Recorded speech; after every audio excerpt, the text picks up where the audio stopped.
नारायण, हे प्रभु, हे जगन्नाथ, मथुरा गांव में असुरों का निवास और धर्म का ध्वंस हो रहा है। कंस नामक असुर धर्म का विनाश कर रहा है। प्रजा त्रस्त है। हे प्रभु, आप ही इस संसार के पालनहार हैं। आप ही इस दुख को दूर कर सकते हैं। कंस के अत्याचारों से देवलोक तक दहशत फैल गई थी।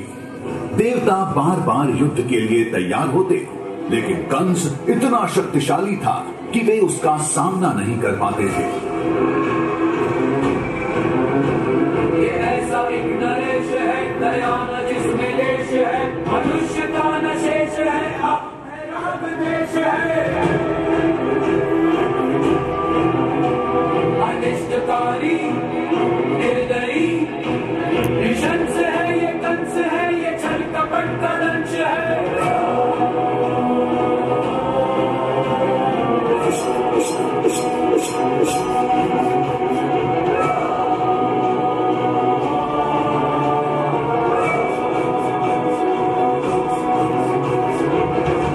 हाथ जोड़कर उन्होंने भगवान विष्णु से निवेदन किया कि वे अवतार लेकर कंस का संहार करें और संसार को दुख से मुक्त करें। जब धरती पर अन्याय बढ़ेगा, तब मैं फिर से जन्म लेकर इस दुख को दूर करूंगा और धर्म की स्थापना करूंगा। मैं सर्वशक्तिमान हूँ, धर्म का राजा, अजय योद्धा।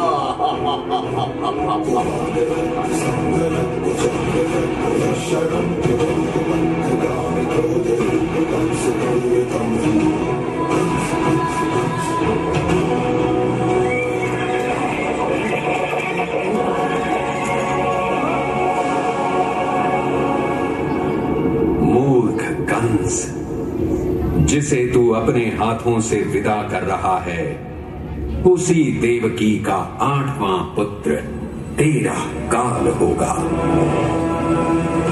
नहीं नहीं, ऐसा नहीं हो सकता। सिपाहियों, देवकी और वासुदेव को तुरंत जेल में डाल दो। यह सुनकर कंस का रंग उड़ गया। वह रात दिन भयभीत रहने लगा। उसने देवकी और वासुदेव को कारागार में डाल दिया और उनके हर बच्चे को मार डालने का आदेश दिया। उसने देवकी और उसके पति वासुदेव को बंदी बना लिया। कंस ने सोचा कि अगर वह देवकी के सभी बच्चों को मार डालेगा तो वह सुरक्षित रह जाएगा।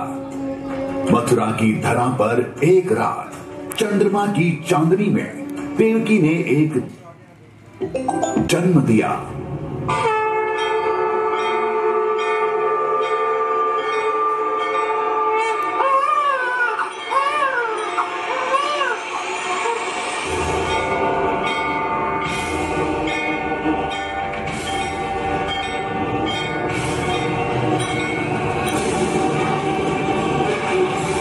जेल के दरवाजे अपने आप खुल गए और सारे पहरेदार बेहोश हो गए।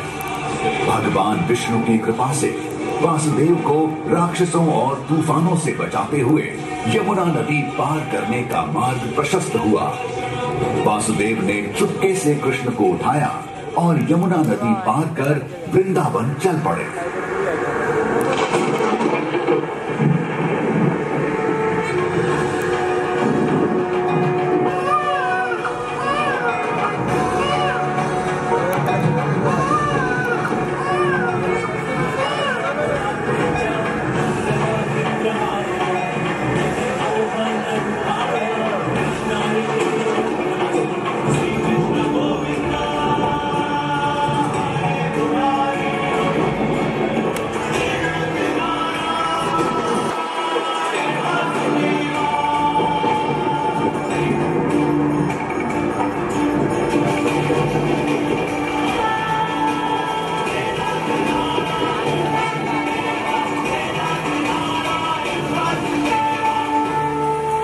गोकुल पहुंचने पर वासुदेव ने यशोदा और नंद के घर जाकर अपने नवजात शिशु कृष्ण को उन्हें सौंप दिया और इस तरह कृष्ण गोकुल में सुरक्षित रहे और बचपन से ही कन्हैया लाल कहलाने लगे।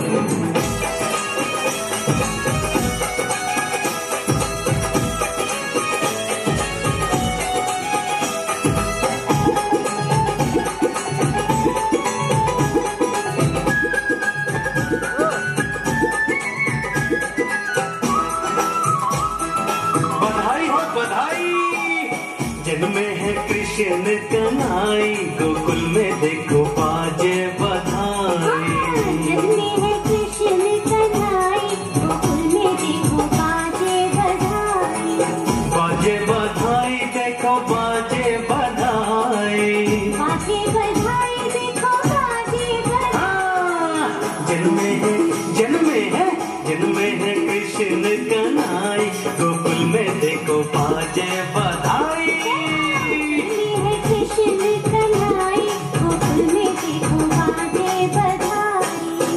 कृष्ण गोविंद हरे मुरारी, नाथ नारायण वासुदेव। बोलिए जय श्री कृष्ण कन्हैया लाल की। वहां यशोदा और नंद ने कृष्ण को अपने पुत्र की तरह पाल पोस कर बड़ा किया। कृष्ण माखन चोर के नाम से जाने जाते थे। अपने मित्रों के संग गोपियों के पानी के घड़े तोड़ देते, कभी मटकी तोड़ माखन चुरा लेते, कई बार तो ऊंची टंगी हुई मटकी भी अपने साथियों के साथ तोड़ देते।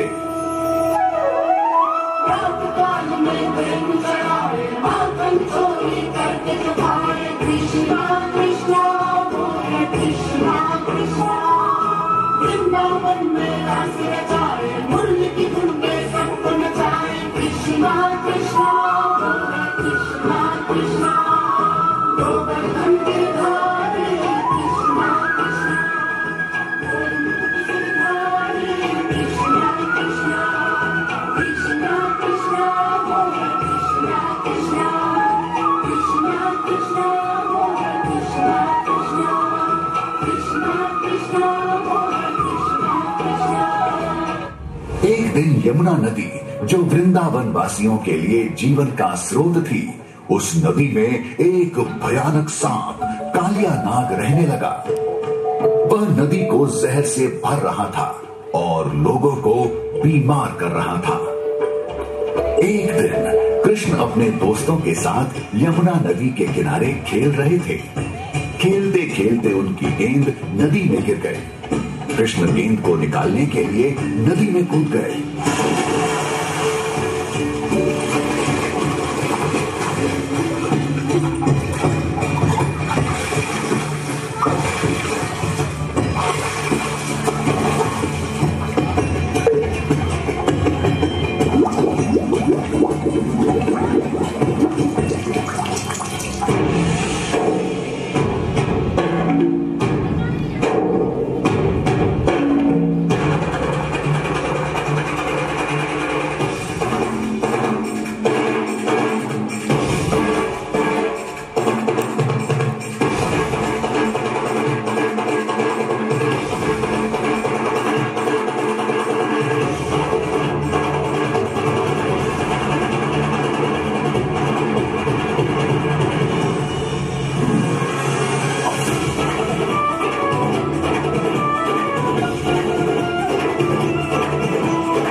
नाग ने कृष्ण से क्षमा मांगी और यमुना नदी को छोड़ दिया। तब से यमुना नदी फिर से स्वच्छ हो गई और वृंदावन वासी खुशी से रहने लगे। वृंदावन में लोग परंपरा से इंद्रदेव की पूजा करते थे, लेकिन कृष्ण ने उनसे कहा, हमें गोवर्धन पर्वत की पूजा करनी चाहिए। यह पर्वत ही हमारा पालन पोषण करता है। इसी पर्वत से हमें घास, चारा, फल और सब्जियां मिलती हैं। हमारी गायें इसी पर्वत पर चरती हैं। यह पर्वत हमारी रक्षा करता है। लेकिन इंद्रदेव, देवताओं के राजा को यह पसंद नहीं था। उन्हें लगा कि लोग उनकी पूजा करने के बजाय इस पर्वत की पूजा कर रहे हैं। इंद्र ने गुस्से में आकर वृंदावन पर बहुत तेज बारिश करवाई। बारिश इतनी तेज थी कि पूरा गांव पानी में डूबने लगा। लोग बहुत डर गए। उन्होंने कृष्ण से मदद मांगी।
सात दिन तक कृष्ण ने गोवर्धन पर्वत को अपनी उंगली पर उठाकर रखा। इस दौरान इंद्र को अपनी गलती का एहसास हुआ और उन्होंने कृष्ण से क्षमा मांगी।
वृंदावन प्रेम और भक्ति का एक पवित्र स्थान। यहाँ राधा और की रोशनी में राधा और गोपियां तालाब के किनारे बैठी हुई थीं।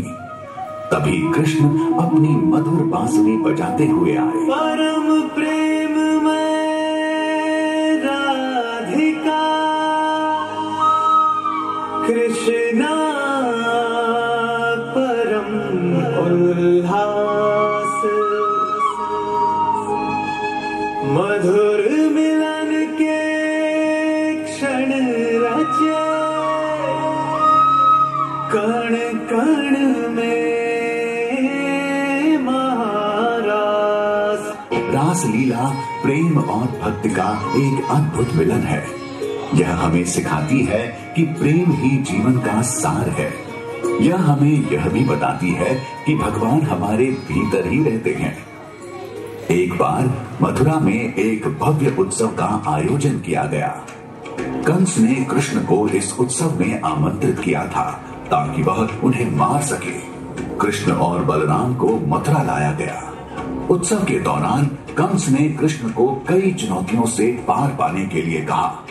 उसने कृष्ण पर मदिरा के नशे में एक हाथी को छोड़ा, लेकिन कृष्ण ने आसानी से हाथी को काबू में कर लिया। फिर उसने कृष्ण को एक कुश्ती के लिए चुनौती दी, लेकिन कृष्ण ने उसके सभी पहलवानों को हरा दिया। जब कंस ने देखा कि कृष्ण बहुत शक्तिशाली है, तो वह स्वयं कृष्ण से लड़ने के लिए आया।